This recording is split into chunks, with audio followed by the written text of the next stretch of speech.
the Cathedral Church and minor Basilica of the Immaculate Mother of God, help of Christians, colloquially, St. Mary's Cathedral, is the Cathedral Church of the Roman Catholic Archdiocese of Sydney and the seat of the Archbishop of Sydney, currently Anthony Fisher OP. It is dedicated to the Immaculate Mother of God, help of Christians, Patroness of Australia, and holds the title and dignity of a minor basilica, bestowed upon by Pope Pius XI on 4th of August 1932. St. Mary's has the greatest length of any church in Australia, although it is neither the tallest nor the largest overall. It is located on College Street, near eastern border of the Sydney Central Business District in the City of Sydney, local government area of New South Wales, Australia.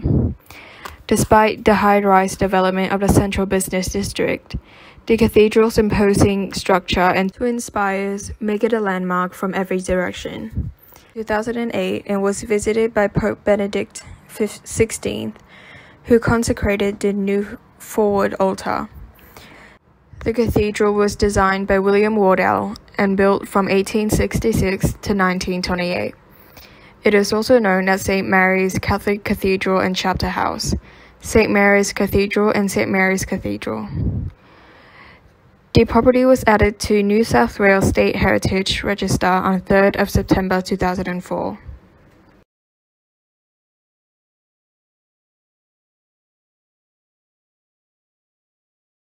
Sydney was established as a penal settlement on 26th of January 1788, in the name of King George III by Captain Arthur Phillip, for prisoners transported from Britain. Many of the people to arrive in Sydney at that time were military, some with wives and family. There were also some free settlers. The first chaplain of the colony was Reverend Richard Johnson of the Church of England. No specific provision was made for the religious needs of those many convicts and settlers who were Roman Catholics. To redress this, an Irish Catholic priest, a Father O'Flynn, travelled to the colony of New South Wales, but, as he arrived without government sanction, he was sent home. It was not until 1820 that two priests, Father Connolly, went to Tasmania and Father Theory remained in Sydney. Terry claimed that, on the day of his arrival, he had a vision of a mighty church of golden stone, dedicated to the Blessed Virgin Mary, raising its twin spires above the city of Sydney. This vision came to pass, but not until later 180 years and 3 intermediate buildings.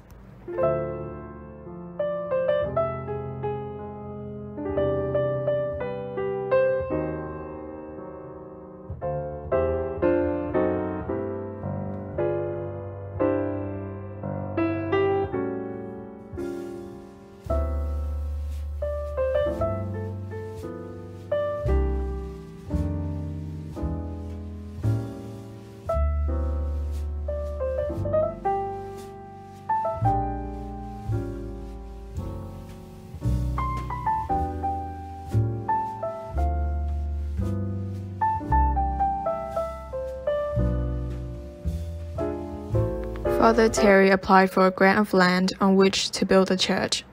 He asked for land on the western side of Sydney, towards Darling Harbour, but the land allocated to him was towards the east, adjacent to a number of Governor Lachlan Macquarie's building projects, the Hospital of 1811, the Hyde Park Barracks, and St. James Anglican Church, which was also used as a law court. The site for Catholic Church overlooked a barren area upon which the bricks for Macquarie buildings were made. The area is now Hyde Park, with avenues of trees and archibald fountain. The fountain stone for the first St. Mary's was laid on 29th of October 1821 by Governor Macquarie. Built by James Dempsey, it was a simple cruciform stone structure which paid homage to the rising fashion for the Gothic style in its pointed windows and pinnacles. In 1835, John Paulding became the first Archbishop of the Roman Catholic Church in Australia. In 1851, the church was modified to the design of Augustus Welby Pugin. Father Terry died on 25th of May 1864. On 29th June 1865, the church caught fire and was destroyed. The then Archdeacon, Father McEnroe, immediately set about planning and fundraising in order to build the present cathedral, based upon a plan drawn up by Archbishop Paulding. Paulding wrote to William Wardell, a pupil of Augustus Welby Pugin, the most prominent architect of the Gothic revival movement. Paulding was impressed with Wardell's building of St. John's College at the University of Sydney. In his letter, Paulding gives Wardell a completely free hand in design, saying, "Any plan, any title, anything that is beautiful and grand, to the extent of our power." Wardell had also designed and commenced work on St. Patrick's Cathedral, Melbourne, in 1858. There were to be two intermediate stages. A temporary wooden church was constructed, which was also destroyed by fire in the summer of 1869. The third temporary provision was a sturdy brick building on the site, not of the cathedral, but of St. Mary's School, which it was to serve long after the present structure was in use. Archbishop Paulding laid the foundation stone for the present cathedral in 1868. It was to be a huge and ambitious structure with a wide nave, an aisle, and 3 towers. Paulding did not live to see it in use as he died in 1877. 5 years later, on 8th of September 1882, his successor, Archbishop Vaughan, presided at the dedication mass. Archbishop Vaughan gave the peal of his bells, which were rung for the first time on that day. Vaughan died while in England in 1883. The cathedral's builder for this stage was John Young, who also built a large sandstone house in the Gothic revival style, known as the Abbey, in Annandale, New South Wales. But St. Mary's was still far from finished, the work proceeding under Cardinal Morden. In 1913, Archbishop Kelly laid the foundation stone for the nave, which continued under the architects Hennessy & Co. In 1928, Kelly dedicated the nave in time for the commencement of the 29th International Eucharistic Congress. A slight difference of color and texture of the sandstone on the internal walls marks the division between the first and second stage of building.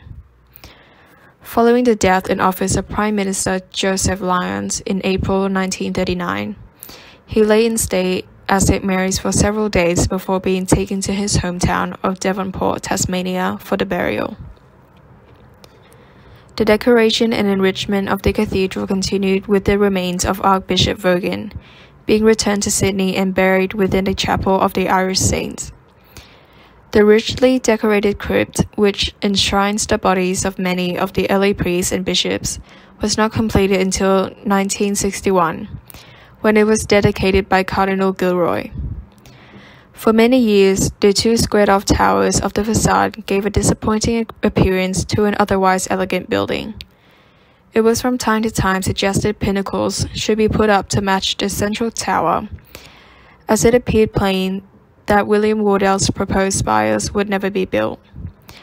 But with the assistance of a grant from the government to mark the new millennium, the spires were eventually built in 2000.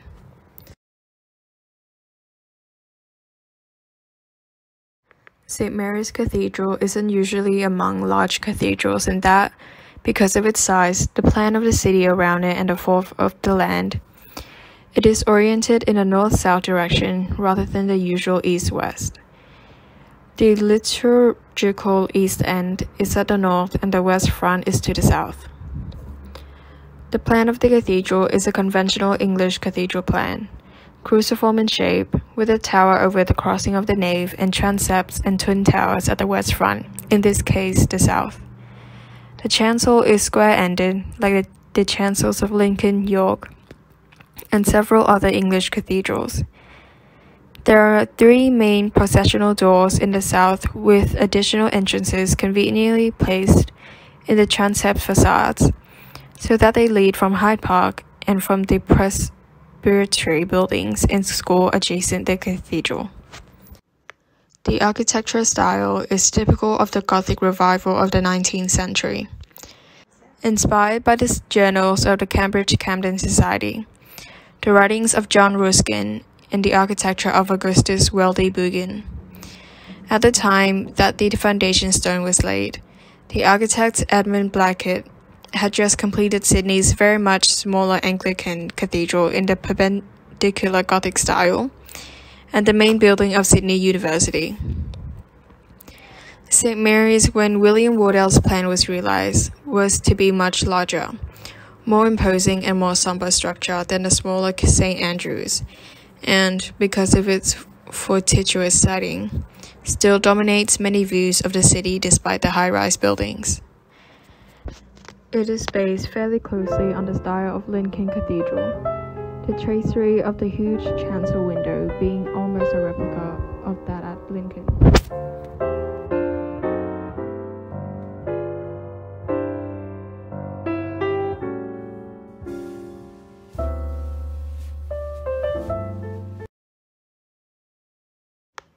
The lateral view of the building from Hyde Park is marked by the regular progression of Gothic windows with pointed arches and simple tracery. The upper roof line is finished with a pierced parapet, broken by decorative gables above the cellatory windows, above which rises a steeply pitched slate roof with many small dormers in the French manner. The roof line of the aisles is decorated with carved bosses between the sturdy buttresses, with support to flying buttresses to the cellar story. Facing Hyde Park, the transept provides the usual mode of public entrance, as is common in many French cathedrals, and has richly decorated doors which, unlike those of the main front, have their carved details completed and demonstrate the skills of local craftsmen in both designing and carving in Gothic style. Included with the foliate bosses are Australian native plants, such as the waratah, floral emblem of New South Wales. St. Mary's Cathedral is generally approached on foot from the city through Hyde Park, where the transept front and central tower rise up behind the archibald fountain. During 20th century, the gardeners of Hyde Park have further enhanced the vista by laying out a garden under the cathedral side of the park, in which the planting have often taken the form of a cross. Despite the many English features of the architecture, including its interior and chancel termination, the entrance facade is not English at all. It is a design loosely based on the most famous of all Gothic West fronts, that of Notre Dame de Paris, with its balance of vertical and horizontal features, its three huge portals, and its central rose window. There are more than two large rose windows, one in each of the transepts. The French facade was, however, intended to have twin stone spires like those of Lichfield Cathedral, but they were not to be put in place until 132 years after the building commenced. The crossing tower, which holds the bells, is quite stocky, but its silhouette is made elegant by the provision of tall, crocketed pinnacles. The completed spires of the main front entrance of the view of the cathedral along College Street, and particularly in the ceremonial approach from the flight of stairs in front of the cathedral. Standing at 74.6 meters, they make St. Mary's the fourth tallest church in Australia, after the triple-spired St. Patrick's Cathedral, Melbourne, St. Paul's Cathedral in Melbourne, and Sacred Heart Cathedral in Bendigo.